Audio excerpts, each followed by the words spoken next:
Meet the author.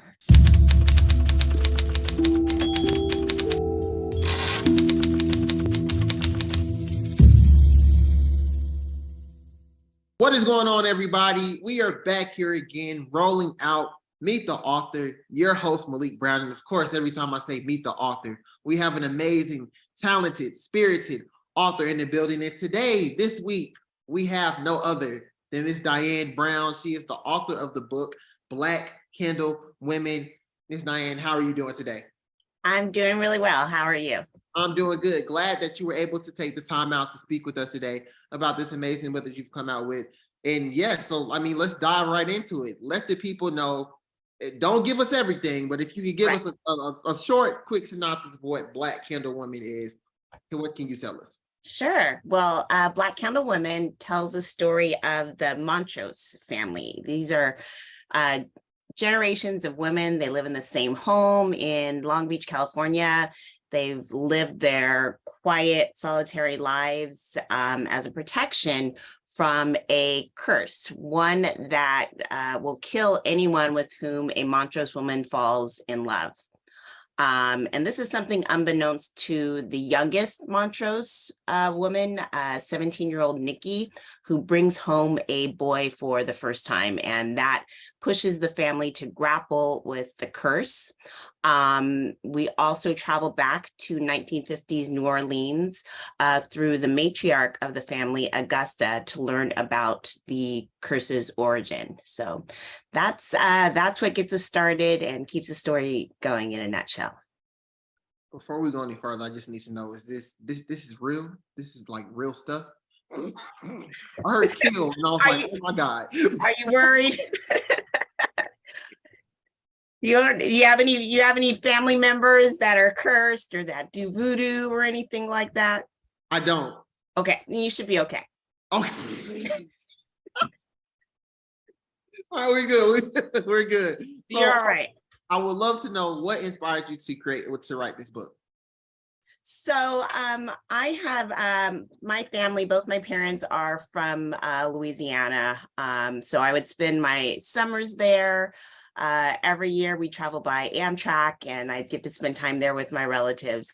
And but then I stopped going after my uncle passed away, but always felt a strong connection to the place and just wanted to have a story that had some element of New Orleans. But I also thought it would be fun to have some history as far as voodoo and hoodoo. A lot of people are familiar with Marie Laveau, who's a famous voodoo sorceress known in New Orleans. And so I kind of wanted to think about, what would happen if with her relatives, if they were still alive today and they had some of her abilities and skills. And so I kind of created a different woman who is similar. And so the women in this family are connected to a different voodoo sorceress. And then the story just kind of unfolded from there. Definitely. Just in the past, and I mean, I'm sure people have all heard about the voodoo, especially in New Orleans, but I kind of seems like the regular is like, get a doll and pick it with a stick. You feel it like it's right. in cartoons, it's in shows, it's like that. But why was it important for you to kind of give maybe like a background or give, what voodoo really is and things like that in this book? Sure. And even just speaking about it right now, I'm not giving it justice because voodoo is really the spiritual side, the religion. It's similar to how Catholic saints, you seek Catholic saints to intercede on your behalf for specific reasons. And so there are voodoo saints, also known as Loa, and that is who Black people, brown people who were in the region from Haiti, from Africa, from South America, spoke to and went to for their specific needs. Then there's hoodoo, which is kind of what people think about when they hear voodoo, but those are the tricks and the potions and the tinctures and all of those things that try to help with some of life's problems. And oftentimes this gets a negative connotation, but really at the heart of it, it's trying to help people with problems, trying to help them solve problems. So just wanted to offer a story that shares the context of where voodoo and hoodoo are used. What did this book do for you? Whether while you were writing it, after you're done, why if you were doing research, what did this book kind of do for you in your mindset? Yeah, well, I'm an only child and always wanted siblings, and even I didn't really have cousins either that were my age because my parents, their siblings were older and had children earlier, and I didn't know my grandparents.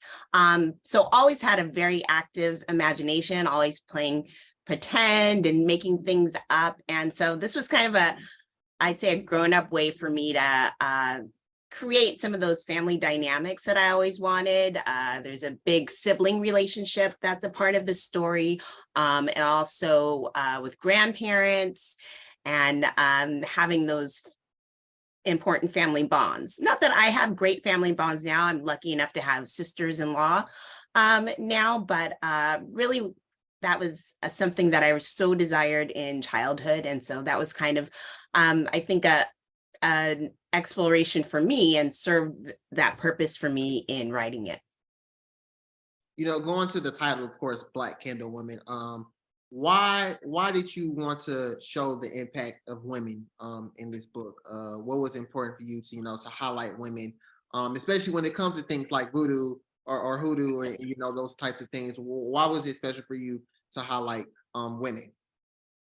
Well, I love Black women. We are very special, and we're fierce, and there's a lot put on us, and we're always asked to be strong and serious and dedicated to a mission. But there's a lot of frailties in our lives and a lot of things that are shared from generation to generation. So I just kind of wanted to highlight those things, those relationships between mother and daughter. I'm the mother of 4 girls and had a strong, really tight relationship with my mom before she passed away. And so in a sense, I also wanted to pay honor to the relationship that I have with my mom or had with my mom and what I have with my daughters as well. So, yeah. And sticking on to that, the mother-daughter relationship, with this book, what does that book do for that mother, talking to her daughter? And what does this book do for the daughter, with her mother? How do those things work within this book? Well, one of the things that I explore with those relationships are expectations and mothers sometimes having, or parents in general, this is not just with mothers, but parents having expectations of their children to go into a certain occupation or to have a certain temperament or to have certain beliefs. And what happens when our children want something else, or as children, we want something that's different than our parents, even if the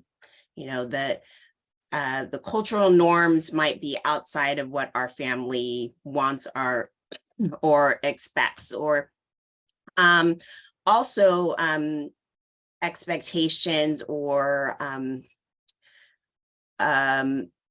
forgiveness also plays a role when because of expectations that aren't fulfilled, when there is harm done between mothers and daughters, if we can bounce back, if we can forgive, if there's redemption, those are some things that I also wanted to take a look at. And so having 4 generations, I was able to explore different things in some of the different relationships. There's tension between who is probably the main character, Victoria, and her mother, who she's been estranged from because her mother had addictions and had harmed her in many ways, but wants to come back into her life. And the others in the family wanting to give the mother a second chance, but Victoria not wanting to. And, how we make those decisions, even if it's against our better judgment. There's also, again, the matriarch of the family and her, how she raised her daughter versus how she ended up raising her granddaughters, which we see a lot, grandparents raising their grandchildren. So that's another dynamic that I wanted to explore. So a lot of different ways that mothers and daughters, mothers and granddaughters, there's also a very strong aunt and niece relationship, which I think those relationships are very important too. So a lot of different ways that I looked at these women and their connections to one another. What is it about those relationships with women within families or things, like you say, the aunt, or the mom to the grandma, or the daughter to the grandmother? How special are these relationships when it comes to women in families? They can be so useful. I mean, we get different things from our different relationships. Like, I know my daughters, they're as open as I try to be, and kind of I think of myself as kind of a cool mom. That doesn't mean that they feel comfortable talking to me about everything or coming to me about everything. And of course, and there are some things that I just, I don't have the capacity for, or I'm not the best one to teach them in a certain aspect that will be helpful to them. So it's important that we have these various relationships. Just like it's great to, we love our hometowns, but it's great to get out and explore and try new things, try new foods, travel to different countries. It can be the same thing with our relationships. Even though, we all know that as Black people, we hear it all the time, we're not a monolith. And the same thing that happens with our families, just because we have family members that came from the same roots and were raised the same way, we are family members are typically very, very different. And so I think it's important to have, especially young women, be exposed to other folks in their families who can share important lessons with them. And those strong connections, when they endure, they can be very valuable. I'm learning that now as I'm getting older, seeing how those relationships that I've had with other people, aunts, my mother, again, is not here, but her best friends that are still around and take care of me. We have a different relationship now than when I was younger, and I value those relationships so much. For somebody reading this book, Ms. Diane, what do you want them to take away from reading Black Candle Women?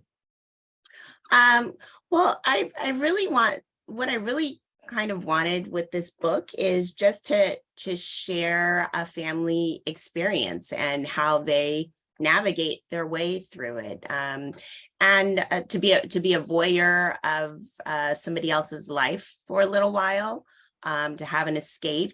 Hopefully these characters, at least some of them, might make the reader laugh or smile in some way, and maybe they can relate to some of the circumstances that the characters have been in, and compare how they might have reacted. I think of this kind of as it's being called as like book club fiction, and I think at the heart of book club fiction is conversation. No matter the outcome of the book, or what somebody's opinion of it, if it gets them to a healthy discourse with their friends, then that can be, I think, really awesome. And so I definitely would like to see people have conversations based on some of the scenarios of the book. But again, hopefully just a way for people to